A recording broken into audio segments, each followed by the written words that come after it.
반갑습니다.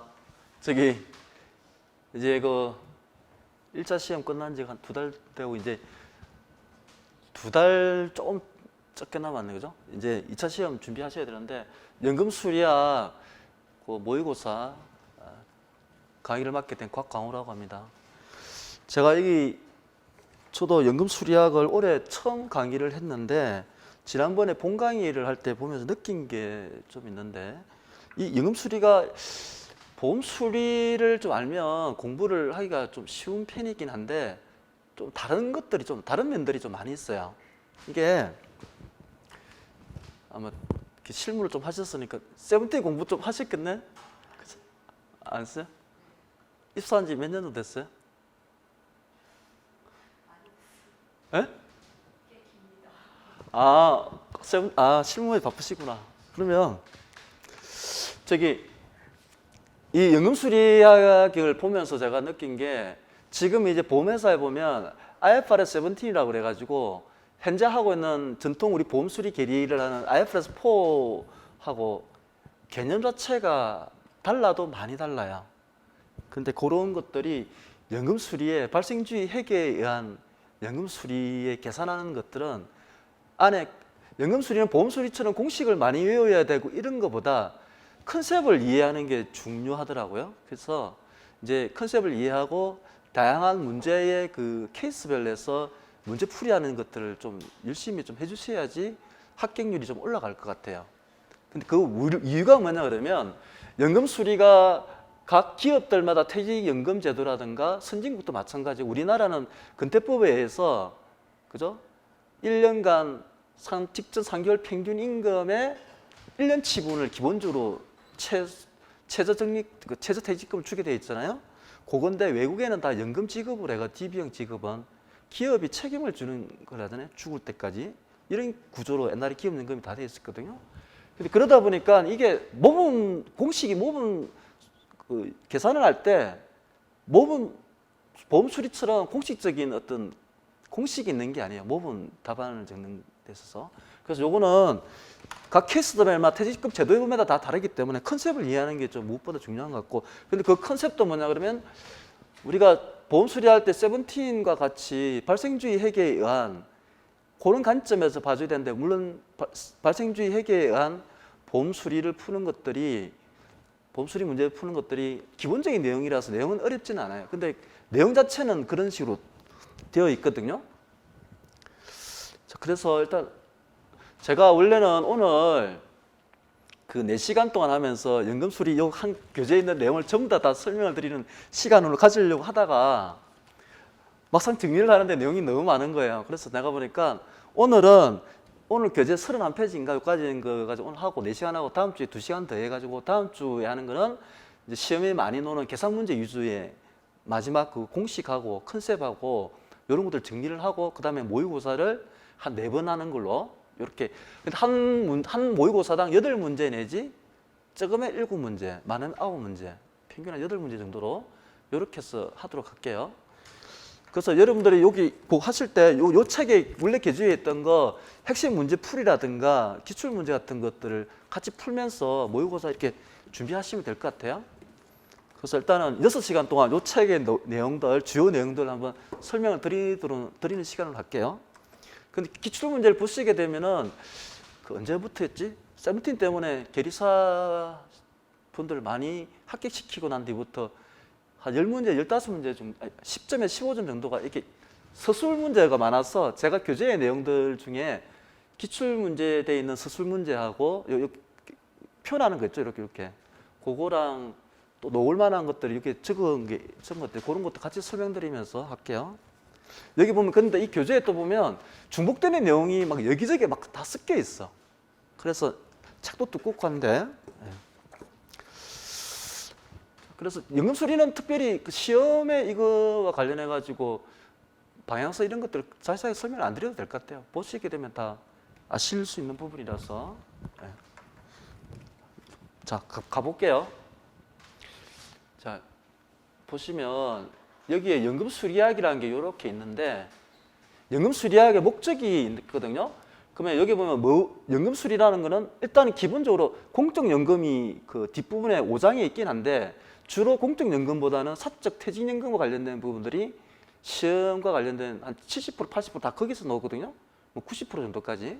그래서 사적 퇴직연금과 관련해서는 여기 재정의 지속적으로 유지되는 가능성이 어느 정도 되는지 검토하는 거, 그리고 근로자들의 수급권이라든가 가입자 간의 형평성 제고되는 거, 요게 이제 주된 연금수리학 관점에서 하는 거고, 그리고 이제 원래 연금수리학이 제가 어깨 95년도에 왔는데 그때 97년도부터 해서 미국에 에리사라고 해가지고 기업연금이 미국이나 유럽의 선진국에서 먼저 시작했거든요. 그런데 우리나라는 좀 늦게 되었어요. 우리나라도 경제가 이제 급격하게 이제 90년대, 2000년대 들어서 많이 커졌지만, 그러면서 기업연금 제도가 이제 우리나라에 도입되면서 그러다 2005년에 이제 근태법에 반영이 돼가지고 퇴직연금이 이제 시작되는 거거든요. 그리고 뒤에 나오겠지만 최소적립금과 관련된 규정도 재작년에 이제 확정이 됐는데 내년 되면 이제 최소적립 비율 그것도 없어져요. 이제는 좀 더 다 풀로 다 적립해야 되거든요. 자, 그래서 여기 보시게 되면 일단 기업연금 제도에서 출발을 해서 사적 퇴직연금 위주로 연금수리학이 발전돼 왔다라고 보시면 되고, 거기다가 이제 앞으로 시험도 제가 볼 때는 지금까지 공적연금 제도의 그 챕터 5장은 한 번도 안 나왔거든요. 그것도 이번에는 한 문제 정도 나오지 않을까 싶긴 한데, 그것도 뒤에 보면서 말씀을 좀 드리고, 그건 이제 아직도 안 나왔으니까 좀 쉽게 내겠죠, 5장에 있는 거는. 그러면 한 2개 정도는 출제될 수도 있는 것 같은데, 그건 다음 시간에 말씀해 드릴게요. 네. 자, 그래서 이 개념부터 하나 봅시다. 우리가 여기 보면 용어에 보면 펜션이라는 용어를 쓰고 애니어티라는 용어를 쓰는데, 그냥 보험사에서 근데 애니어티라는 용어를 많이 써요. 펜션이라는 용어를 잘 안 쓰거든요. 근데 이제 애니어티라는 건 뭐냐면, 우리도 뒤에 여기 보면 앞에 책의 앞장에 보면 주로 애니어티의 뭐 지급 형태 뭐 여러 가지 종류들 애니어티 쪽 설명을 많이 해놨는데, 근데 펜션과 애니어티 차이는 뭐냐면, 여기 펜션이라는 개념은 이렇게 어떤 소득을 얻을 수 없는 상태가 되었을 때 어떻게 이게 캐시 베네핏을 받을 거냐, 이런 구조를 이제 연구하는 거고, 애니어티는 뭐냐 그러면 연금을 받는데 어떻게 받을 거냐, 이런 거. 요거는 근로소득이 없는 상태, 요런 거.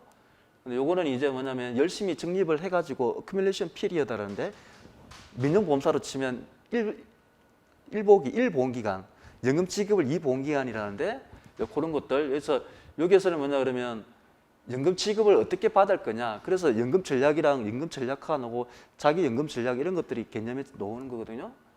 그래서 이런 것들은 시험의 문제에 좀 수술하는 문제에 나오고, 이렇게 문제 푸는 계산하는 문제는 잘 안 나옵니다. 네. 그래서 여기에 보면 이 책에서는 뭐냐면 애니어티 쪽 설계에 초점을 맞춰가지고 했다라고 하는데, 연금화 전략 때문에. 근데 전체적인 그 여기에 나오는 교재의 내용들을 보면 다 펜션 쪽으로 저는 보거든요. 재정 검증이라든가 부담금, 연금 채무 계산은 사실 퇴직이라는 관점에서 계산하는 거잖아요. 그래서 재정 검증도 그렇고 이런 관점이다 보시면 되는데, 중요한 건 아닙니다. 이거는 그냥 이해만 하시면 될 것 같고. 자, 그다음에 근태법이 있어요. 이것도 수급 조건이 언제든 기출문제 하나 나왔는데, 요거 흠이 우리가 그 민영보험사에서도 연금 상품을 만들 때 기본적으로 연금 저축 상품도 마찬가지입니다. 요런 구조로 되어 있고요. 10년 이상 근속한 가입 근로자 55세 이후에 연금 개시 받을 수 있고, 수급 기간은 종신연금의 5년 이상. 그러면서 최근에 연금 저축 때문에 바뀌었더라고요. 그러니까 10년으로 이렇게 바뀌었더라고요. 이게 언제부터 바뀌었는지 하여튼 바뀌었더라고요. 이렇게 되고. 5년이 너무 짧긴 짧아요. 옛날에는 그러니까 이게 뭐냐 그러면 뒤에 계속 나오는데, 여러분도 아셔야 될 게 오늘 뒤에 나오는 거 뭐 모틀리티 드래그라든가 이런 것들 다 뭐냐면 종신연금, 학생연금의 개념을 딱 아셔야 되는데, 종신연금은 내가 살아있을 동안은 받는데 죽으면 못 받아요. 그런데 내가 가입한 지 한 달 뒤에 죽으면 억울하잖아. 낸 돈은 많은데. 그래서 뭐냐면 최소 5년 보장을 해준다라고 해서 했는데, 요즘은 10년 보장으로 해가지고 많이 하더라고요. 이게 저 연금 저축 때문에 그런 것 같은데, 하여튼 그렇게 해서 이렇게 보증기간 내에는 일찍 주고도 남는 기간, 보증까지 10년까지는 남는 기간 할인해가지고 행가들에서 자녀금을 받아야, 요 뒤에 있는 건 못 받고. 근데 하여튼 종신연금은 원래 뒤에 톤티연금도 마찬가지고 죽으면 못 받는 개념. 확정연금은 죽더라도 남아있는 것까지 30년 지급하겠다 그러면 30년 지급했던 그 잔여금은 할인해가지고 받는 개념. 이렇게 되거든요. 그래서 모틀티 드래그도 그렇고 톤티연금도 다 종신연금에 대한 컨셉에서 온 거거든요. 네. 자, 그리고 연금 지급 방법이 책에 뭐 이렇게 많이 나와 있어요. 이거 책에 보죠. 개념만 다 이해하십시오. 이거 내가 시험에 거의 뭐 나오지도 않을 것 같고 여기 있는 내용들. 확정형은 아시죠? 기간이 확정돼가지고 지급받는 거. 유기연금은 예. 어느 정도 살아있고 얼마큼 살아있고 언제까지 뭐 이런 것들. 종신연금은 계속 살았을 때까지 계속 주는 거. 단생, 혼자 했냐? 뭐 부부냐? 아니면 예? 단체로 가졌냐? 보통 이제 부부나 이렇게 하는데 예, 연생이 있고 즉시 연금으로 받을 거냐?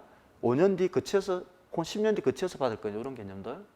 근데 정액이 있고 변동, 연금을 받을 때 정액으로 받을 거냐? 변동으로 받을 거냐? 근데 변동에도 보면 이렇게 증가를 이렇게 하는 게 있고 한 번만 증가하는 게 있고 뭐 5년마다 이렇게 물가 슬라이딩이라고 이런 것도 갈 수도 있고 연금을 받을 때 기본 구조 자체가 이렇게 몇 가지로 갈 수가 있어요. 이렇게 스텝다운도 그렇고 이렇게 가다가 이렇게 이원적도 있고 이원적이라는 개념은 책에도 나오는데 이게 연금이라는 게 사회 안전망 역할을 하기 위해 가지고 국가에서도 하는 게 있고 개인연금 할 때도 이제 사회 안전망 역할하는 게 보험의 역할이 가장 큰 부분이잖아요. 그런 부분에서 보면 여기 있는 이원적이 연금을 타다가 확정연금인데 타다가 해약해집으로 받아간다. 그런 걸 좀 방지하고 싶어서 길게 유지를 해가지고 가져가면 이율을 조금 더 높게 불이적립을 해주는 거. 요런 체계들. 예. 일단 생보에서 많이 파는 변액연금이 있고요. 변액연금은 뭐냐면 펀드를 운용을 하면서 펀드에서 놓은 수익률을 준비금에 불이율시키는 거.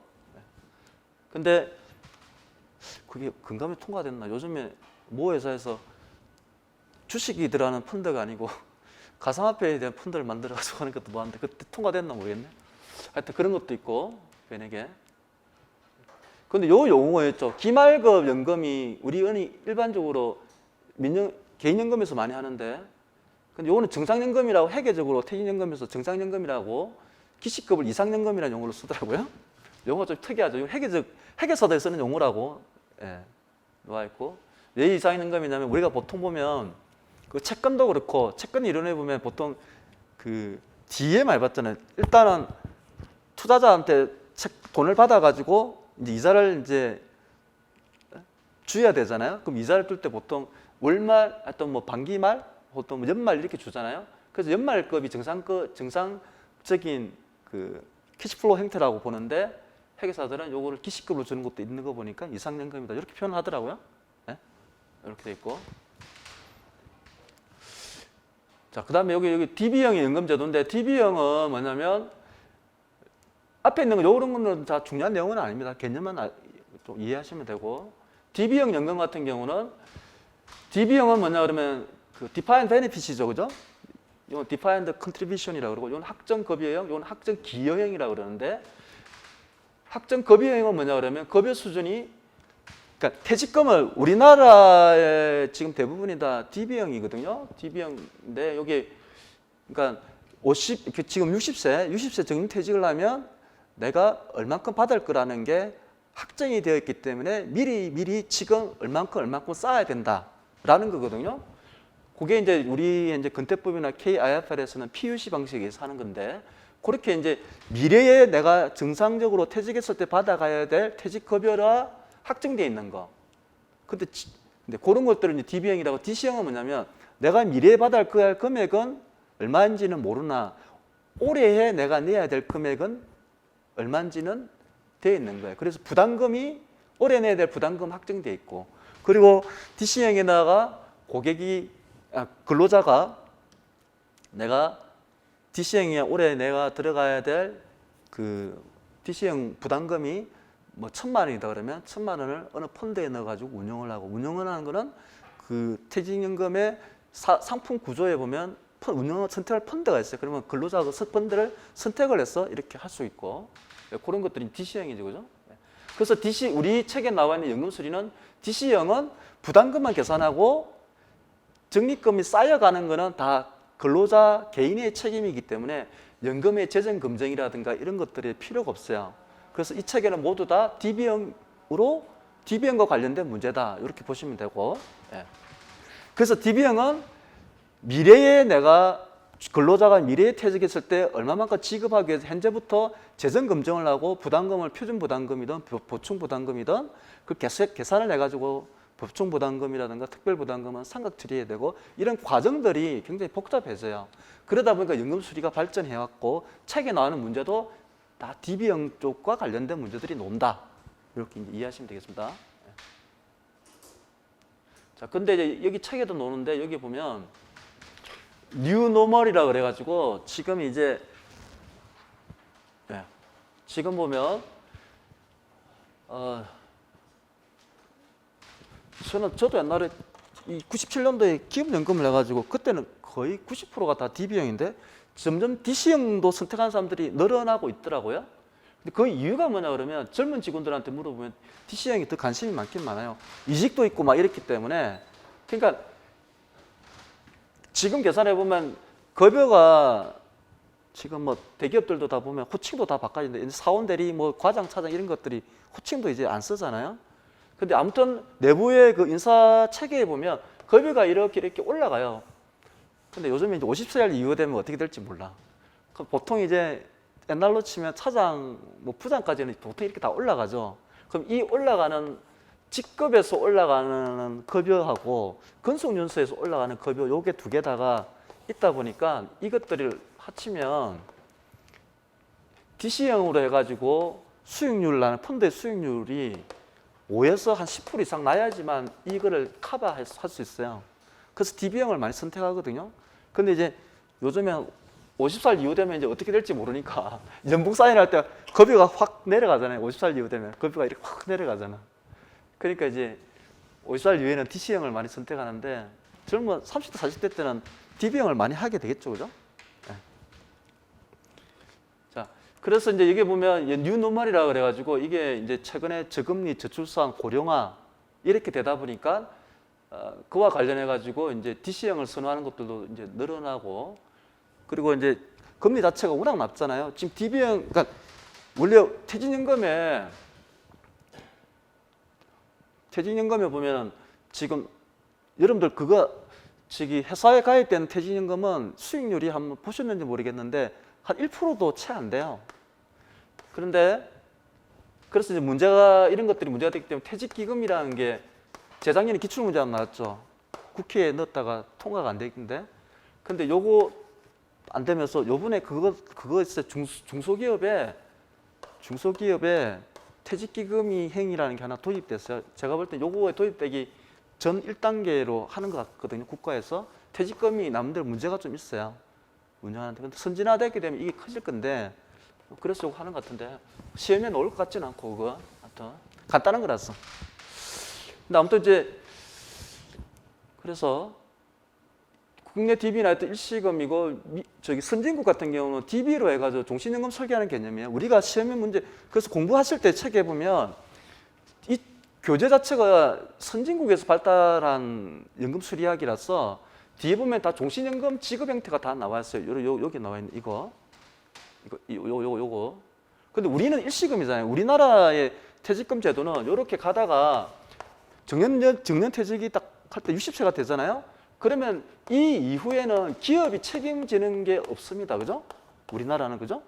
요때까지 해가지고 딱 퇴직금 지급하면 끝이잖아요.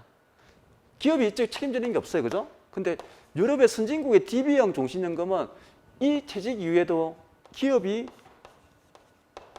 지급하는 걸 책임을 져야 되잖아요. 그래서 이게 문제가 기업의 그 대표적인 예가 미국의 그 자동차 GM도 옛날에 몇 년 전에 그것 때문에 문제가 된 적이 있었죠. 그죠? 하여튼 옛날 전통적인 산업에 보면 미국 같은 경우는 60년대, 70년대 유럽도 그렇고 선진국의 고도 성장기가 60년대, 70년대잖아요. 80년대 이후부터 이제 일본부터 해서 뭐 저쪽으로 90년대 들어 2000년대 동아시아, 중국이나 이쪽으로 산업이 많이 밀렸지만 아무튼 이게 보면 그런 것들이 다 여기에 보면 그런 과정을 거치면서 여기 선진국의 기업들이 요것 때문에 그 이제 롱지비티 리스크가 유럽이나 미국 같은 경우는 먼저 경험한 거가 기업연금에서 이렇게 많이 경험했어요. 롱지비티 리스크. 우리나라는 아직은 없죠. 금리 리스크는 커도. 예. 그리고 여기 근태법에 보면 학정급여 산출식인데 요거 시험에 자주 나오던데 보시면 일단 여기 보시면 퇴직일시금이 이렇게 일수 기준입니다. 요 일수 기준. 일수 기준으로 해가지고 이렇게 평균 임금 놓은 거에다가 최소 30일. 그럼 한 달치죠. 그죠? 1년에 한 달치 급여를 근태법에 나와 있는 거는 DB형이 지급을 해야 돼요. 그죠? 그리고 요게 세타가 0보다 크면은 누진제고 보험회사에서도 아직도 누진제 하는 회사가 일부 있습니다. 제가 입사할 90년대는 아주 많았어요. 그 누진제가 다 없어졌어. 그 모 회사에 아직도 있는 여의도의 모 회사는 옛날에 그거 바꾼다고 퇴직금이 어마어마하게 컸었죠. 그래서 회사가 휘청휘청거리고 됐습니다. 그 누진제 급여도 여기 보면 근무기간 방식이 있고 여기에 있는 급여 발생률 방식이 있어요. 이것도 시험에 기출문제 나왔던데 여기 보면 근무기간 방식은 이렇게 근속연수에다가 보통 1년당 한 달치 주는 거잖아요. 그러면 1년당 내가 지금도 있는 모 회사에는 뒤에 나와 있는 게 이게 2n-5라는 하는 데도 있어요. 누진제로. 그러니까 이게 뭐냐면 10년을 근무하면 10개월씩 퇴직금 주면 되잖아요. 근데 여기 하면 이 회사는 어떻게 돼요? 10년이면 15년치 15개월치를 주는 거예요. 15개월치를. 누진제로 이렇게. 근속연수에 이렇게 여기에 이렇게 하는 회사도 있고 평균 임금 자체에다가 여기다가 이렇게 주는 회사도 있고 급여 발생률 방식이죠. 이렇게. 왜 이렇게 하는 회사가 이렇게 하는 회사가 좀 다르겠죠. 요거는 뭐냐면 근속연수 오래 하면 업무 능력에 따라서 하는 게 아니고 연봉이 좀 방전돼 있고 하면 근속연수 따라 주면 되는데 연봉이 조금 차별화가 좀 안 되는 회사들 그런 같은 경우는 거기에다가 급여 발생률에다가 뭐 이렇게 좀 넣어가 앞에 거 넣어가지고 이렇게 해주는 것도 있고 뭐 하여튼 큰 차이는 없어요. 근데 이제 근속연수에 조금 장기 근속을 유도할 거냐 아니면 여기에다 이렇게 할 거냐 그 차이는 있겠죠. 그럼 성과급을 이렇게 배분할 때 그 연봉에다가 요 반영 많이 하는 사람은 이렇게 하는 게 유리. 그래서 일 잘하는 사람들 같은 경우는 여기 더 유리할 거고. 예. 요거 두 개 알고 계셔야 됩니다. 요거. 근무기간 방식하고 급여 발생률 방식 요거. 예. 근속연수 해주느냐 아니면 임금에다가 더하기를 더 해줄 거냐 요거 차이. 예. 자 그리고 학정기여 여기 산출식인데 여러분들 여기 보면 이거 있죠. DB형은 일수 기준인데 DC형은 월수 기준이에요. 그죠? DC형 월수 기준입니다. 이게 이렇게 12분의 이렇게 들어가요. 월수 기준. 예. 자 그리고 우리가 지금 여기 재무상태 검증이라고 이제 하는데 왜냐하면 여러분들 지금 책에 뒤에도 나오는데 계속 나오는데 이 표 있죠. 이 표를 여러분들 요거 꼭 기억하셔야 됩니다. 여기 지금 연금 채무가 있고 여기 미적립 채무가 있고 여기 기금이 있어요. 그런데 우리가 이제 그 계산을 해가지고 연금 채무는 각 결정이 되었는데 현재 쌓여 있는 연기금의 적립금이 무슨 이유에 의했건 예를 들면 불이익, 그러니까 투자 수익을 자산 운용을 잘못해가지고 이게 내려갈 수도 있고, 그죠? 그럼 미적립 채무가 발생할 수도 있고 투자 수익이 좋으면 이게 발생하지 않을 수도 있고, 그죠? 이제 그런 걸 얘기하는데 그래서 여기 나와 있는 이 연금 채무분의 연기금에 대한 적립금 있죠. 요걸 비율을 해가지고 적립 비율이라고 그래요. FR이라고 책에는 표시돼 있고 이렇게 됐을 때 이제 우리가 FR이 1보다 크다 그러면 잉여금이 발생했고, 그죠? 그러니까 이거보다 이게 더 커. 그러니까 그죠? AL이 이렇게 있다 그러면 이렇게 해가지고 F가 이제 더 커버리는 거죠. 유예를 놓고 이런 케이스는 잉여금이 발생하고 요만큼을 잉여금이 발생하겠죠, 그죠? 네. 그리고 같으면 100%이면 똔똔 되는 거죠. 모자라면 부족금 발생. 여기 부족금 발생하고 그죠? 유예율이 들어가면서 그죠? 네. 개념 자체는 쉽습니다. 네. 그리고 용어가 있는데요. 여기 이것도 2019년도에 기출을 나왔는데 종업원 급여에 대한 네 가지에 대한 급여 형태를 적으라 뭐 이런 게 나왔던데 여기 이렇게 있어요. 단기 종업원 퇴직, 장기 종업원 해고급여. 근데 해고급여는 맹퇴금이거든요. 요거는 이제 여기 퇴직금 계산할 때 줘야 되고. 그래서 맹퇴금을 많이 받았는데 옛날에 보면 맹퇴금을 많이 줬는데 요즘은 맹퇴금 제도 많이 없어졌는데 맹퇴금을 왜냐면 요즘은 6시까지 대부분 다 근무하게 해주니까. 그래서 해고급여 맹퇴금 받으면 세금이 엄청 많아요. 이게 어? 왜냐 그러면 얼마지? 8천부터 연봉이 8천부터인가? 그렇게 급여가 높잖아요. 저게 그래서 예. 자, 앞으로 많이 나가야 될 시간이 많아서 설명이 이렇게 많아서 잡담을 안 해야 되겠다. 지루하긴 하더라도 여기서 자 그리고 내용이 너무 많더라고. 내가 정리해 보니까 내 시간에 다 하려고 하니까 내용이 너무 많아. 여기 보면 자 용어를 봅시다. 우리가 수학 문제를 풀 때도 클로징 엔터나 오픈 이런 거 많이 수학할 때도 많이 보잖아요. 이것도 마찬가지예요. 우리 보험 수리할 때도 마찬가지예요. 보험 수리할 때도 여기 보면 폐쇄형 연금하고 개방형인데 우리에 나와 있는 건 다 폐쇄형이. 폐쇄형이 뭔지 알죠? 이렇게 단체가 있는데 이 단체가 이렇게 이 단체가 있어요. 이 단체가 퇴직금 제도를 하는데 현재 가입되어 있는 퇴직금에 곧 이 사람이 우리가 뒤에 정년퇴직을 할 때까지 쭉 캐시플로우를 이렇게 만들잖아요. 이 구성원들이 그대로 다 간다라고 하는 거예요. 신규로 들어오고 나가고 이게 없이. 현재 있는 종업원이 100명 있다 그러면 100명의 대상을 가지고 이제 재정검증도 하고 표준부담금 산출하고 다 하는 거예요. 그게 폐쇄형이에요. 그게 이제 근태법이나 IFRS까지 하는 거예요. 자, 왜 이렇게 할까요? 자, 우리가 공공연금, 공공제도는 공적연금 같은 경우는 인구가 태어나고 또 들어오잖아요. 그죠? 직장을 다니면 연금도 내야 되고 국민건강보험도 가입을 해야 되고 그래서 그건 오픈형인데 사적 연금제도에서는 다 폐쇄형입니다. 그래서 현 구성원들이 자기가 낸 것을 불이중립해서 적용한다. 이렇게 이제 되는 거고. 예. 근태법이나 KIFRS 마찬가지입니다. 근데 미래의 끝까지 다 하게 되면 이게 계산량도 엄청나게 많지. 얼마나 들어올지도 모르고 그 기업이 계속 성장을 해가지고 잘 갈 수도 있고 꼬꾸라질 수도 있고 그런데 그 어떻게 예측을 해가지고 다 하겠어요, 그죠?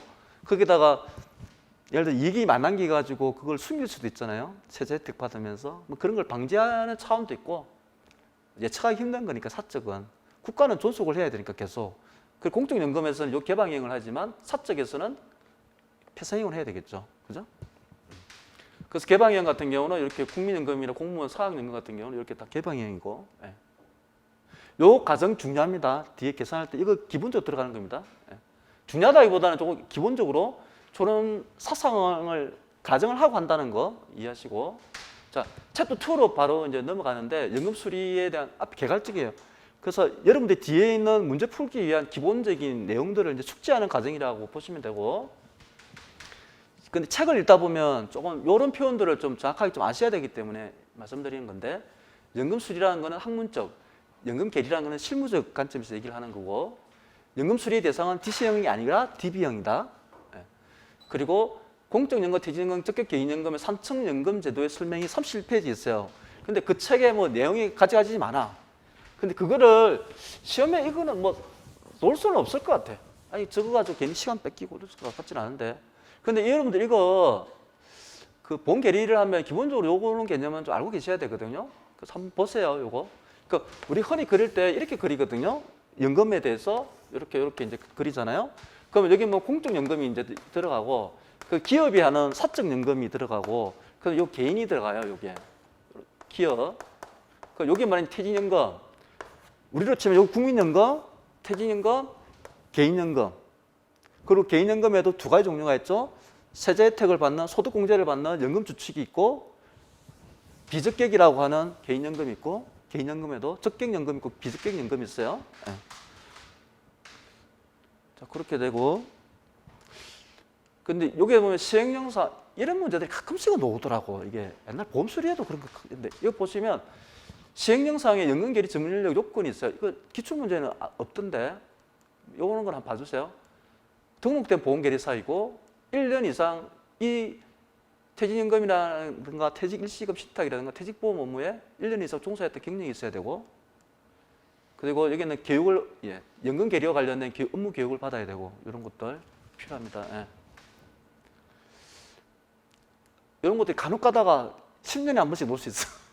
이렇게. 연금 계리 업무의 범위는, 자, 한번 봐봐요. 우리가 민영보험 할 때도 마찬가지인데, 여기는 기초율이 있어야 되죠. 그죠? 그러면 계리스 가정이라고 할 수 있는 것들. 그럼 계산 기초율 산출이 있고, 연금제도 설계가 있고, 그 다음 여기는 설계가, 연금제도 설계라는 게 뭐냐면 제도가 있죠. 퇴직금 제도. 그 제도에 맞는 부담금하고 연금 채무를 산출해요. 그죠? 근데 뒤에 이제 계산할 때 나오지만, 연금 채무를 먼저 하느냐, 부담금을 먼저 하느냐에 따라서 그 부담금 산출 방식에 따라서 다릅니다. 그래서 부담금이 있고 연금 채무가 있고, 그 다음에 여기 끝나고 나면 평가를 해야 되겠죠. 평가를 하게 되면 적립금이 아까 말했던 그 있죠, 그죠? 실제로는 적립금이 많이 쌓였느냐, 적게 쌓였느냐에 따라 가지고 상각 처리할 거냐, 그러면 특별 부담금을 얼만큼 받을 거냐, 보충 부담금을 얼만큼 받을 거냐라는 걸 다 여기서 결정하게 되죠, 그죠?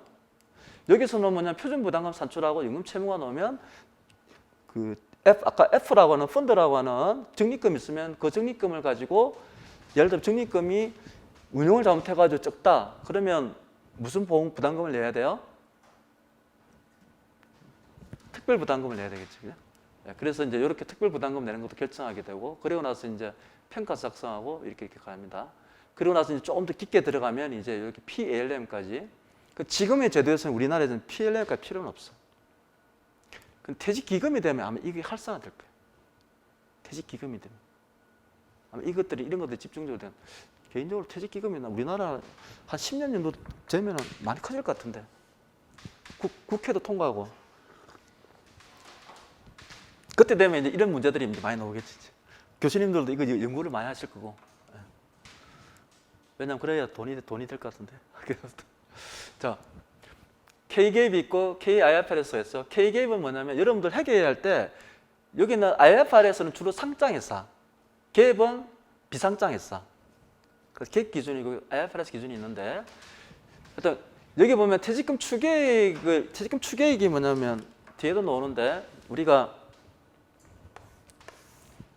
요 시점에 이제 급여 평가를 이제 해요. 평가를 하는데, 평가를 했을 때 퇴직금 추계액은 요 시점에 일시적으로 모든 근로자들이 다 퇴직한다라는 가정했을 때 회사가 얼만큼 퇴직금이 필요하냐, 거기 퇴직금 추계액이야. 청산 기준.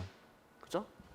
근데 여기 나와 있는 이제 그 PUC 방식 이런 거는 청산이 아니고 계속 기준, 고잉 컨선. 그래서 기업이 이렇게까지 즉 존속한다고 했을 때, 이때에 이 사람이 종업원 A가 있는데 이때 퇴직을 하게 되면 이 최종 임금이 얼만큼 될 것이고, 그에 따라서 건속연수에 따라서 얼만큼 퇴직금 지급하게 될 것이니 지금 얼만큼 표준 부담금을 낼래요?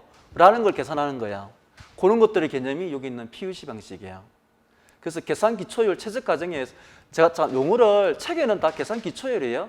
최적 가정은 IFRS 17 보험 수리에 놓는 용어고, 근데 같은 의미입니다. 근데 대상은 좀 다르죠. 그죠?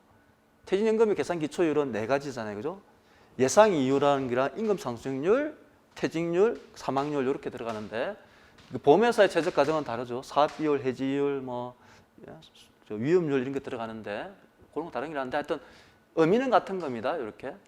그래서 PUC 방식이 있고, 그 다음에 PUC 방식에서 퇴직급여 채무와 있는 게, PBO라는 용어는 연금 수리학적인 용어고, IFRS 용어로는 DBO라 그래요. Defined Benefit Obligation이라 그래서 이렇게 되고, 숫자 의미는 같은 거다 이렇게 이제 하시면 되고, 뒤에 이제 용어가 계속 나올 겁니다. 그래서 이미 여러분들이 용어에 익숙해지고 그 용어에 대한 컨셉을 명확하게 정리를 하셔야지만 뒤에서 문제 푸는데 헷갈리지 않습니다. 자, 그리고 이제 우리 보험수리에서 많이 나오는 요거 대수의 법칙, 주식 극한금리, 수지 상당의 원칙, 요거 세 개는 기본적으로 알고 계실 건데 잠깐 언급만 하고 갈게요. 대수의 법칙, 수식으로는 이렇게 리밋이 여기 나 있는 요게 있잖아요. 표분 예. 여기는 표분 평균의 여기 모집단의 평균하고 차이가 입실론만큼 아주 미세하게 작은 거가 커지는 경우가 n이 커지면 없다. 이 말을 수리적으로 요건데 말로 하면 이렇게 이제 표본의 크기가 혹은 시행 횟수를 늘리면 늘릴수록 표본 평균은 모평균에 수렴한다. 이게 이제 우리 위험 단체가 동질성을 가지고 그 위험의 동질성을 가진 단체가 크면 클수록 모평균에 수렴하면서 통계의 신뢰도가 올라가잖아요. 그러면 어떻게 돼요? 그 다음에 넘어가는 게 중심극한 정리잖아. 그래서 표본 n이 크면 클수록 정기분포와 유사해서 안전할증을 부과하기에는 통계적 추론 과정이 활용된다. 여기 이제 이렇게 해서 이렇게 넘어가죠. 중심극한 정리로. 그래서 우리가 인보험에서는 여기는 위험 동지를 가지고 있는 대량의 그 단체, 그러니까 개체들이 있기 때문에 표본의 수가 많기 때문에 보험 수리할 때는 여러분 다 정기분포 과정이에요. 그죠? 보험 수리, 인보험면. 그런데 여러분들이 계리 모델링을 할 때는 이게 아니잖아요. 손해보험 쪽에 그 손해보험에는 다 분포가 뭐 여러 가지가 다 있잖아요. 그죠? 네. 실제로도 그렇습니다. 실제로 보면 그래서 세븐틴 하다 보면 일반 보험과 자동차 쪽에는 이게 최적 가정을 내가 산출하면 잘 안 맞아. 물론 인보험에도 잘 안 맞아요. 왜 안 맞는지 알아요? 잘게 쪼개가지고 또 기간이 또 생보의 인보험은 엄청 길잖아요. 이게 종신보험은 100년 이상 봐야 되고 최소한 10년, 20년을 받아야 되면 이게 기간별로 탁탁 해가지고 통계 데이터를 다 넣으면 잘게 쪼개다 보면 숫자가 별로 안 맞아. 그 정기분포에 수렴하는 구간이 삼성생명 같이 대형사 아니고는 별로 잘 맞지가 않아. 하여튼 근데 기본적으로는 우리가 프라이싱 할 때 쓰는 거는 다 이렇게 가정을 한다 보고. 그리고 또 하나, 자 이거는 뭐 퇴직연금에서는 이 대수입업체가 중심극한 정리를 별로 사용하지 않습니다. 근데 수지상당의 원칙은 계속 나와요. 이게 기본적으로 보면 요건데 요 개념이거든요. 요 개념을 기본적으로 여러분들을 다 아시는 개념이지만 우리가 보험 수리할 때도 그렇잖아요. 적립금, 현재 평가 시점의 적립금이라는 거는 미래에 지급해야 될 거 나가는 거를 평가를 땡겨서 빼기 수입 들어오는 거 이렇게 되잖아요. 그죠? 요게 이제 적립금이 되는데 요걸 이제 바꾸면 여기서 여기 보험료라고 보고 요거는 지급이고 요거는데 여기 보험료로 바꾸면 이렇게 되잖아요. 그죠? 요게 있거든요. 그래서 부담금 산출할 때 다 이렇게 산출합니다. 퇴직연금 할 때도 부담금 할 때 표준 부담금 산출할 때 이렇게. 그럼 요거는 뭐냐 그러면 S는 뒤에 이제 놓으니까 볼게요. 요 개념이 기본 바탕이 됩니다. 산출할 때 여러분들 그 공정가치 평가라는 것도 마찬가지예요. 다 캐시플로우를 바탕으로 하잖아요. 캐시플로우. 이제 보험에서 나오는 캐시플로우도 이게 최적 가정에 의해서 프라이싱을 하고 평가도 다 하는데 그렇게 해가지고 놓는 보험료도 그렇고 다 가정에 의해서 하는 거잖아요. 그러면 이제 그 가정에 의해서 다 산출되는 걸 할 때 이런 가정을 하는데 근데 이제 지금까지는 그럴 필요가 없었는데 이제 세븐틴이 되면 예정하고 실제 다른 것들도 재무제표에 다 반영시켜야 돼요. 지금까지는 그럴 필요가 없었어. 근데 이제 그러면서 이제 엄청 복잡해졌어.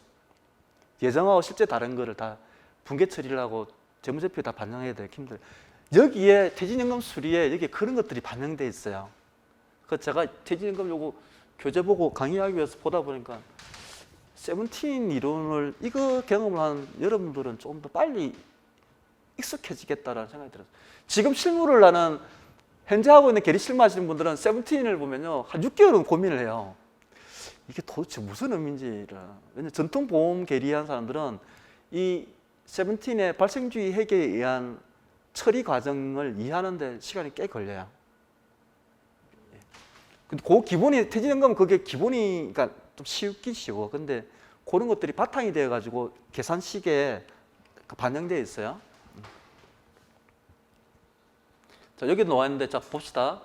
여기 나는 보험 수리는 현재는 IFRS 4예요. 그 최신 보험 수리 교재도 그렇고 그 교재를 보험료 준비금이라 산출되는데 연금 수리에서는 용어가 부담금이라는 용어하고 혹은 기여금이라고 합니다. 부담금 내지 기여금이라 그러고 준비금이라는 게 이게 연금 채무를 말하는 거 연금 수리에서는 그리고 보험 수리에서는 주로 장례법을 써요. 장례법을 쓰는데 가거법 쓰는 거는 주로 공시이율 상품들, 불이적립은 과거 기준 실적을 통해서 반영해 주기 때문에 그렇긴 한데 그래도 대부분 그 원리 자체는 장례법에 가까워요. 실제는 가거법이라고 하지만 아무튼 근데 연금 수리는 다 발생주의라고 그래가지고 과거법을 써. 이렇게. 근데 계산 과정은 장례법 계산 방식인데 나중에 보면 이게 왜 발생 가격법이라 그러냐면 계산은 이렇게 장례법으로 써요. 근데 최적 과정이 예전과 실제가 똑같으면 장례법이나 가격법이랑 다 똑같거든요. 그래서 이론상으로는 장례법이나 가격법은 다 같아요. 근데 이게 발생주의는 뭐냐면 예정하고 실제 차이 나는 것들을 조정을 해줘야 돼. 재무제표에. 현재 하고 있는 IFRS 4에서 조정 안 해줘요. 근데 연금 수리하고 IFRS 17의 보험 수리는 조정을 해줘야 돼요. 그래서 뒤에 사장에 보면 뭐가 나오냐면 계리적 손익이 나오는 게 발생주의 해기 때문에 그게 나와요. 현재하고는 IFRS 4에서는 그거 없어요. 없어요. 그게 그래서 뭐냐면 여기 나와 있는 발생주의 때문에 계리적 손익이라는 게 그 사장하고 이게 나와 계산하는 게 거기서 나오는 거예요. 예. 전통 보험 수리에는 그거 없습니다. 예. 그리고 여기서 뭐 보험 우리가 고객한테 받는 보험료는 변동이 없잖아요. 왜 변동이 없어요? 실적과 차이 나는 부분을 모든 책임을 보험사가 다 지잖아요. 그래서 안전할증도 걸기도 하고 안전할증 걸어도 모자라면 손실나면 보험사의 주주가 다 책임져야 되죠. 그런 개념인데 연금 수리는 그게 아니야. 그죠? 왜 그래요? 기업이 보험사가 책임지는 게 아니고 기업이 책임져야 되잖아. 그러니까 기업이 책임져야 되니까 계속 이 사람이 여기서 근무를 해가지고 있는데 퇴직할 때까지 책임을 다 져야 되잖아요. 기업이. 그러니까 한꺼번에 질 수는 없잖아. 그러니까 매년 평가를 할 때마다 조금씩 조정을 해주는 거죠. 그게 이제 여기서 이렇게 다른 거예요. 매년. 그래서 재정 검증도 하고 평가를 해서 표준 부담금도 받지만 여기는 그러니까 조정 부담금에 보충 부담금하고 여기 있죠, 그죠? 특별 부담금을 나눠서 이렇게 해가지고 계속 조정해 주잖아요, 이렇게. 그죠? 그래서 그런 게 있다. 그러니까 이해관계자들의 가는 게 좀 달라요. 그러니까 회계적으로 좀 다른 게 있고 이렇게. 그래서 제가 이런 말 적어놨는데, 자 그리고 이해관계자들 모델이 있는데 이거는 뭐 여러분들 다 지금 이 퇴직연금은 와 3페이지 나왔는데 벌써 시간 저래 됐다. 지급 능력 확보하고 연금 그러니까 근로자 같은 경우는 내가 퇴직할 때 돈을 받아야 되니까 그 퇴직금에 대한 부담금이라든가 적립금이 사회 그 기업이 옛날에는 다 기업이 있어가지고 옛날에 뭐 70년대 80년대 되면 퇴직금을 못 받는 사람들 꽤 많습니다. 지금은 이제 그런 게 없어졌죠, 그죠? 사회에 이제 다 적립이 되고 연금수급금 보장에 관심이 많고 사용자들 같은 경우는 아무래도 그러니까 퇴직하는 근로자한테 퇴직금을 지급을 해야 되고 매년 내야 되는 부담금과 관련된 부분들도 안정성 있게 가야 되고 근데 조세당국은 뭐예요? 세제 혜택이 있겠죠? 고용노동부라든가 이런 것들은 주로 이제 근로자 입장에서 많이 대변을 하다 보니까 수급권이라든가 가입자 형평성 관심이 많고 여러분들 이게 시험 공부할 때 여기는 기본 내용만 숙지하시고 시간이 없으면 그 3장, 4장, 3장, 4장, 5장 열심히 하면은 문제 많이 풀어보면 합격률은 올라갑니다. 자, 여기 보면 연금계리의 주요 절차가 있는데 여기 보면 일단은 요 시점에 보게 되면 일단은 기존에 쌓여 있는 거 있죠. 적립 비율을 평가해야 되겠죠. 적립 비율 평가하려고 그러면 뭐예요? 연금 채무도 산출해야 되겠죠, 그죠? 하고 적립 비율 평가하고 그리고 나서 이제 여기 나와 있는 이 보충 부담금, 특별 부담금도 이제 다 산출해보고 가부족의 상태에 따라서 아까 FR 비율 있죠? FR 비율에 따라 가지고 부담금을 여기 난 보충 부담금, 조정 부담금을 얼마큼 낼지도 결정해야 되고 요거 작년에 시험에 나왔더라고요. 재정 안정화 계획 요거. 하여튼 요런 것들도 이제 해야 되겠죠. 그러니까 내가 책을 보다 보니까 여러분들 사실 이런 데서 가점 받아야 되거든요, 여러분들. 이거 무조건 다 맞아야 돼. 그러니까 책에 구석구석에 보니까 이게 그래서 하여튼 그래서 내가 정리하다 보니까 내용이 좀 많아졌어. 군데군데 뭐가 나올지 몰라가지고. 네. 이런 것도 시험에 작년에 나왔고요. 그 어썸션 쪽에 보면 최적 가정에 보면 이렇게 네 가지가 있죠, 그죠? 그 우리가 이제 민영보험에 보게 되면 이런 걸 계리적 가정이라 그래가지고 사망률이라든가 사업비율, 해지율이 여기 들어가고 할인율이 요 경제적 가정이 들어가요. 마찬가지로 여기도 예상이율이라는 부분들이 임금 상승률이 경제적 가정이 경제 변수 쪽에 해당되는 거고, 그리고 이제 여기 연금 자산 운용 계획이라는 재원 조달 계획을 하는데 이거는 예를 들어 부족이 심하다든가 최소 적립금이 미달했을 때 그럴 때는 삼각 계획을 짠다든가 요럴 게 이제 요렇게 합니다. 요거 연기금 자산 운용 계획 수립 재원 조달 계획. 그 재정 재계산도 이렇게 해요. 이 재정 재계산이 뭐냐면 아까 말씀드린 것처럼 발생주의 했기 때문에 하는 거예요. 예실차 예정하고 실제와의 차이를 원인 분석해서 해소하는 거. 요게 뭐냐면 세븐틴 할 때 우리 저기 계신 분은 이제 내년부터 이거 열심히 하실 거예요. 계리에 계시면 여기 요거 경험 조정이나 관리 얘기하면 요걸 하게 돼요.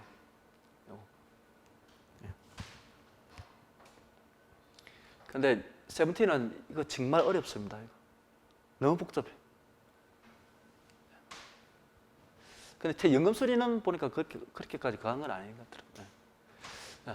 그리고 연금 계리의 지향점이라는 게 있는데 뭐 똑같은 말을 계속 이제 이렇게 좀 말을 바꿔서 하는 건데 이렇게 하여튼 적립 비율, 적립금하고 부담금 수준의 균형적인 최적화를 달성한다. 뭐 이렇게 되는 건데요. 여기 보면 연금 계리는 이론적인 것보다는 실무적인 최선을 도출하는 거. 우리가 그 보험사도 마찬가지입니다. 이론적인 것들도 알아야 되지만 무엇보다는 실무적으로 어떻게 이제 업무를 해결해 나갈 건가 이걸로 해야 되는데, 그래서 자 요거는 여러분들 부담금에는 뭐냐면 표준 부담금, 보충 부담금, 특별 부담금이 있어요. 요 용어를 내가 보니까 모 회사 거에 약관을 보고 내가 그대로 적었는데 여기 근태법에 나와 있는 용어는 아니에요. 근데 이제 의미는 자체는 이거예요. 보시게 되면 요거는 정례 근무 기간에 대해 발생하는 급여를 충당하기 위한 부담금이고, 보충 부담금은 뭐냐 그러면 제도 IPSL이에요. 요거 IPSL에 대한 부담금. 특별 부담금은 뭐냐면 이렇게 95%에 미치지 못할 경우에 충당하는 부담금. 이런 게 어떤 게 있어요? PPSL이라고 있죠. 그죠? 포스트. 그죠? PPSL 같은 거 혹은 뭐예요? 우리 계리적 손익을 해가지고 예실차가 차이가 만나면 그런 것들도 계리적 손익에 나는 경험 조정 손익 같은 거, 이런 것들이 다 여기 나와 있는 특별 부담금에 해당돼요. 요거 이런 거. 이렇게 최소 적립금 95%에 미치지 못하는 경우가 뭐냐면 몇 가지 뒤에 나옵니다. 몇 가지 경우가 발생하기 때문에 그런 거예요. 예를 들면 적립금 자체가 자산 운용을 잘못해서 그럴 수도 있고, 제도가 변경이 돼가지고 임금 발생률이라든가 이런 것들이 바뀌어가지고 PPSL이 발생할 수도 그렇고, 예정하고 실제의 차이에서 경험 손익이 발생해가지고 그걸 메꾸기 위해 가지고 할 수도 있고, 그런 게 다 이게 특별 부담금이에요. 이게 나와 있는 특별 부담금.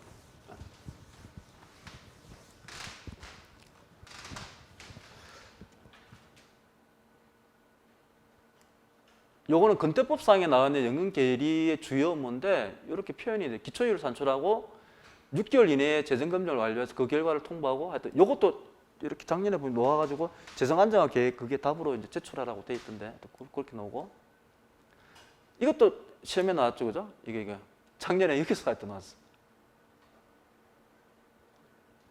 작년에 보면 이게 요거 나왔던데, 그 기초이율은 매 3년마다 산출하고 이렇게 네 가지 종류가 있고, 예상이율이라는 거는 근태법에 나와 있는 거예요. 10년 만기 국고채 36개월 평균 수익률. 근데 여러분들 그 민영보험사에 이익 원천이 되는 3대 이원이라고 있거든요. 이익 원천. 그게 뭐냐면 위험률, 손해율, 해지율, 그러니까 2차익 리스크 이렇게 있거든요. 2차, 4차, 비차라고 그래요. 2차, 이익 차이, 그러니까 이자 차이, 그럼 사비 차이.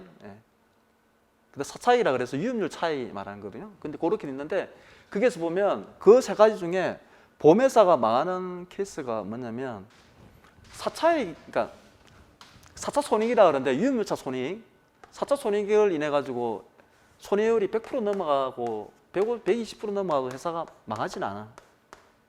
왜 망하냐면 대부분 다 2차이. 이 2차 이익이 금리 역마진 때문에 이게 안 돼가지고 혹은 자산 운용을 잘못했어. 여러분들 생손보사들 보면 장기보험을 하는 회사들은 자산 운용을 잘못해가지고 위기를 겪는 회사들이 굉장히 많습니다. 거기다가 은행 계열이라든가 아니면 옛날 그런 게 어떤 직원들을 이렇게 2년 이상 같은 부서에 안 있게끔 계속 돌리죠. 이렇게 타 부서 경험을 해가지고.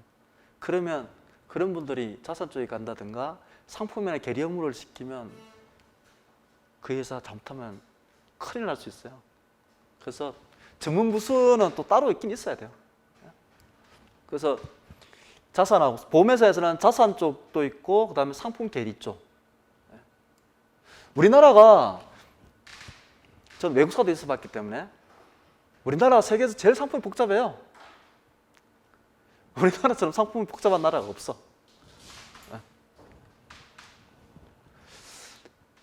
그러다 보니까 아무튼 그리고 여기 나오는 기초율에 보면 예사항이 여기에서 여기 작년에 나왔어요. 올해는 안 나오겠죠.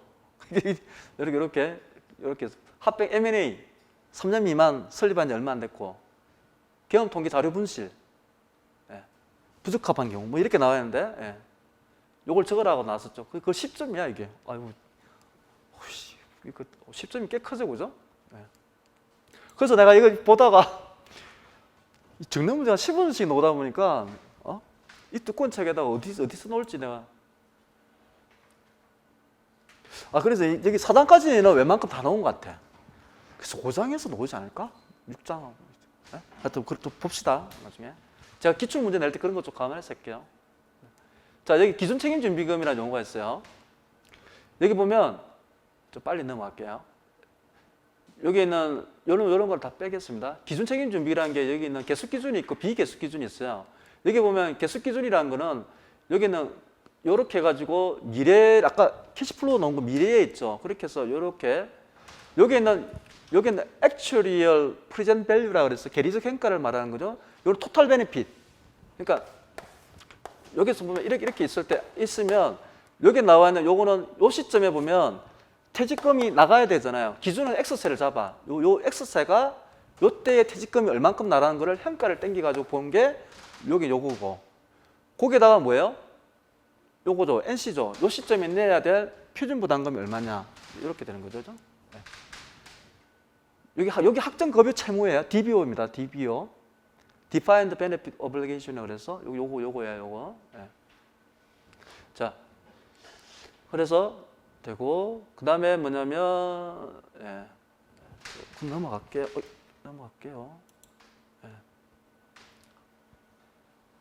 말을 이렇게 책에 이렇게 말이 굉장히 어렵게 돼 있더라고. 이 말이 좀 어렵죠, 그죠? 수식어로 보면 간단한데 하여튼 말이 좀 어렵게 돼 있어. 이렇게. 뭐 이런 거는 시험에 그렇게 말로 적는 건 안 나올 거니까. DBO라는 정의, 학정급여 채무라는 부분들은 여러분들 용어 자체를 명확하게 아셔야 되고 뒤에 나와 있는 문제 풀 때도 다 DBO 쪽이 학정급여 채무라는 용어를 계속 쓰기 때문에 요거는 명확하게 알고 계셔야 되고 그리고 KIFR에서는 POC 방식에 의해서 보험계리서가 DBO를 산출한다 이렇게 되어 있어요. 그리고 비계속 기준이라는 거는 청산 기준이거든요. 요건 퇴직금 추계 아까 말한 거 일시에 모든 근로자들 다 퇴직한다. 이렇게. 요거는 VBO라고 합니다. vested 이렇게 VBO라고 합니다. 그리고 최소적립금과 관련돼서 책에 보면 복잡하게 막 설명이 돼 있어요. 표도 있고. 근데 그 A와 B가 있는데 여기 있는 내년부터 다른 책에는 21년으로 돼 있을 거야 아마. 근데 내가 최근에 근태법을 다시 봤는데 22년으로 바뀌었어요. 이 책에도 아마 21년으로 돼 있던 그랬을 건데. 근데 여기 보면 22년으로 돼 있어요. 22년 100%로 돼 있어요. 그래서 22년도부터는 최소적립금이 이렇게 돼 있어가지고 문제 이거 안 나올 것 같기도 한데. 근데 모르겠어요. 하여튼 일단은 제가 볼 때는 여기 21년도부터 여기 없어지기 때문에 최소적립금 관련 A와 P 비율이 없어지기 때문에 문제 안 나올 것 같기도 한데. 근데 문제를 꼬기 위해서는 또 놓을 수도 있겠죠, 그죠? 하여튼 이렇게 보시고 최소적립금이 기준책임준비금이고 여기에 있으면 설명이 복잡해요. 표를 보면서 얘를 교재에는 나와 있습니다. 그게 내 지금 중요성이 이제 떨어져서 내가 그냥 설명 안 하고 간단히 넘어갈게요. 자, 그다음에 적립금이라는 게 있는데 여기 보면 요것도 가능성이 좀 있어. 출제 가능성이 좀 있어 보이는데 여기에. 이게 보면 우리가 적립금에 보면 적립금과 관련해서 자산을 가지고 있잖아요. 주식이든 채권이든 예적금이든. 그러면 예적금에 대한 평가가 있고 주식 같은 경우는 손실이 난 주식이 있을 거고 기타 평가가 이렇게 있어요. 자, 봐봐요. 그다음 대출도 있겠죠, 그죠? 그럼 여기서 보면 예적금의 평가는 3년도 말 시가 그냥 그대로 적으면 돼. 예적금이니까 변동성도 거의 없잖아요. 그대로 적어. 그런데 손실이 확정된 평가에는 손실은 그대로 시가를 적어줘. 그런데 기타 평가기라 그래가지고 이게 뭐냐면 연말에 시가는 높든 낮든 숫자가 있는데 연중으로 보면 이렇게 변동성이 좀 커. 그럼 그 변동성이 큰 자산을 연금의 특성상 안정적으로 연금 재정을 검증을 해야 하기 때문에 이렇게 케이스를 나눠서 해요. 이렇게. 이 취지 자체는 연금이란 특성 때문에 조금 더 보수적으로 평가를 해보자는 뜻이에요. 그러면 여기서 보면 딱 이렇게 되잖아요, 그죠? 그러니까 여기 보면 여기 연평균이에요. 연평균이 연말 시점에 시가하고 비교를 해봤더니 90에서 110 사이에 있다. 10%의 변동성을 가지고 연중해 보니까 요 사이에 있다 그러면 이렇게 이제 연평균 값을 쓰고 90%가 연평균이 연말 시가의 90% 미만이다 그러면 90%를 쓰고, 그죠? 그러면 이게 뭐냐면 연중이 연말보다 110%의 상황이 더 크다. 그러면 연말에 110%를 반영해 주는 거. 네, 이렇게 됩니다. 그럴 수 있죠. 연말에 갑자기 뭐 주식이라든가 뭐가 변동성이 큰 경우를 대비해서 이렇게 한 것 같은데. 자, 부담금에 대한 변수가 있는데요. 이거는 부담금에 대한 변수라는 게 뭐냐면 여러분들 표준 부담금이라는 건 뭐냐면 자, 보험 내야 되죠. 여기 있는 표준 부담금은 뭐냐면 이 시점에서 자, 봐봐요. 이 과거 근무가 있고 이 시점에 X세가 미래가 있어. 평가가 여기야. 그러면 뭐냐면 이 시점부터 미래에 내가 퇴직금 요 이후에 요 1년치분에 대해 가지고 1년 근무를 하게 되게 되면 요 1년 그래서 PUC 방식이라고 그래요. 연 단위로 과거 근로에 대한 그러니까 퇴직금을 받게 하는 역할을 한 게 있죠. 그게 과거 근로 용역 기간이라고 하거든요. 요거만큼은 해가지고 요 기간에 요 연시에 요 연말에 내가 연봉을 1년치 얼마 받아가지고 한 달치를 급여를 해서 이 시점 줘야 되니 요 시점에 얼만큼 낼래요? 요게 NC야. 그런데 그래서 뭐냐면 1년치 근무한 거에 대해서 미래에 대해서 미리 사전적으로 연시에 내는 거를 표준부담금. 자, 그 사후적이라는 게 뭐냐면 과거 근로에 대해서 부담금을 받아야 되는 게 있어요. 그게 이제 IPSL이라는 거, 제도 도입 전에 근무했던 용역기간, 그 다음에 제도 변경이라든 이런 것들 PPSL 같은 거 다 포함해가지고 혹은 적립금이 적어가지고 돈을 더 내야 된다 했을 때 AC 들어가는 거 이런 건 다 사후 평가에 의해서 나가는 거예요. 그게 이제 사후적이라 그런 겁니다. 네. 자, 그래서 아까 했던 거 똑같은 얘기입니다. 요 표는 아시죠, 그죠? 네. 그런데 요 말 있죠. 단기 근무원 거라는 게 이제 뒤에 이제 여러분들 5장에 시험 나오는 것 때문에 그런 건데 단기 근무원가는 학정급여 채무의 증가분인데 이게 표준 부담금에다가 예상 이율 1년치 거를 보태주면 되는 거예요. 네, 이렇게. 자, 그리고 보충 부담금 아까 설명을 드렸고 여기 보면 이제 케이스가 이런 게 있잖아요, 그죠? 그 적립금이 적어가지고 10년 이내 충당되는 거를 상각기간을 얼마큼 잡아가지고 매년 얼마큼 낼래? 제도 도입 때 IPSL이 완전 상각되면 이제 돈을 안 내도 되는데 상각되기 전까지는 보충 부담금을 이제 내야 되고, 뭐 이런 게 있죠. 상각하는 거. 특별 부담금은 뭐냐면 아까 말한 것처럼 여기는 보충 부담금은 IPSL 가는 거, 특별 부담금은 PPSL이라든가 제도 변경 이런 거 있죠. 그런 게 다 여기에 있습니다. 그래서 적립금이 적은 거 있죠. 이렇게 최소 적립금 95% 요거 재정 안정화 계획서 이런 거 있죠, 그죠? 이렇게 보고해야 되는 게 이거 다 여기 있습니다. 자, 그리고 이제 여기 상각이라는 게 있는데 우리가 IPSL이든 PPSL이든 적립금이 적던 그렇게 될 경우에는 균등 상각을 한다고. 근데 그 균등 상각의 의미가 여기에 나와 있는 것처럼 이렇게 사망률 아니 저기 이렇게 해가지고 할인이 들어가지고 적립 비율이 들어가는 개념이 있고 단순하게 연도만 이렇게 하는 게 있어요. 개념이 이렇게 뭐 상각에 대한 의미가 이런 겁니다. 그리고 재정검증이라는 게 있는데 요거 뭐 아까 다 비슷한 얘기인데 요게 보면 최소 적립금이하고 요 사이 기준 책임률 요 사이에 있으면 정상 적립이라 그러고 150%요 사이에 150%가 안 되는 선에서 좀 더 쌓여 있다 그러면 적립 초과라고 하는데 요거는 향후 부담금 상계 처리 가능하다. 향후 부담금 상계 처리 가능합니다. 요거. 그런데 150%를 초과할 경우에는 뭐냐 그러면 향후 부담금과 상계하거나 혹은 반환해야 돼요. 네. 부담금과 상계를 하든가 반환해야 됩니다. 그대로 놔뒀다가 세제 혜택 받으면 안 돼요. 이거는 요거 반환해야 됩니다. 네. 자, 그리고 그래서 급여 지급 능력을 확보하지 못한 경우에는 이렇게 나 적립 부족해가지고 이렇게 있죠. 재원 확보 노력을 해야 되고 이렇게 했는데 여기 만약에 적립 부족 상태다라고 하게 되면 3년 이내 균등 상각입니다. 이런 것도 시험에 나올 수도 있습니다. 최소 적립금이 95%가 적립금이 요거에다가 95%의 최소 적립금보다 못할 경우에 적립 부족이라는데 요거는 3년 이내 균등 상각하는 이렇게 수립이 이행을 해야 되고 3년간 보존해야 되고 이렇게 있습니다. 그 다음에 퇴직급여를 전액 처리를 할 때 만약에 왜냐 그러면 사회에 적립된 게 있잖아요. 근데 사회에 적립된 게 이 최소 적립 기준 책임 준비금의 최소 적립 비율보다 여기 적립금이 크다라고 하게 되면 사회에 적립되어 있는 퇴직연금 사업자가 전액 다 근로자한테 주면 돼요. 근데 그게 아니다. 적립금이 최소 적립 비율보다 더 적게 쌓여 있다 그러면 이 비율 따라서 퇴직연금 사업자가 일부 지급하고 나머지는 그 회사에서 지급해야 돼요. 알겠죠? 여기 적립금이 있어. 그래서 적립금이 100억이야.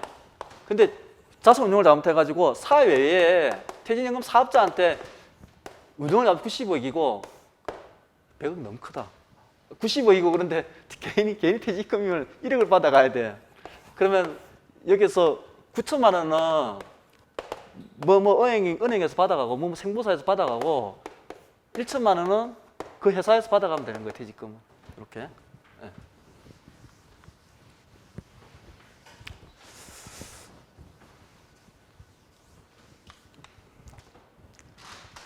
아, 요거 마치고 내가 치려고 그랬더니 시간 꽤 많이 걸리네.